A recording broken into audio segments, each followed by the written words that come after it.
Hi everyone, this is my case study on hypomagnesemia.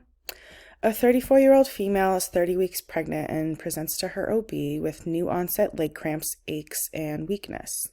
After confirming there are no issues with the baby, a serum magnesium level is obtained from blood sample, and the result is 1.1 milligrams per deciliter.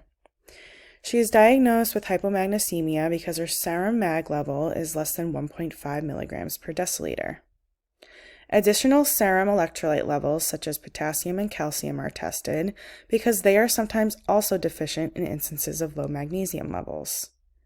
An EKG is performed to assess for any cardiac abnormalities before determining treatment, which comes back normal. The obstetrician explains that magnesium is increasingly transferred to her baby towards the end of pregnancy, resulting in lower levels in mom. She recommends a daily supplement of mag with a plan for the OB nurse to follow up on her symptoms after a few days.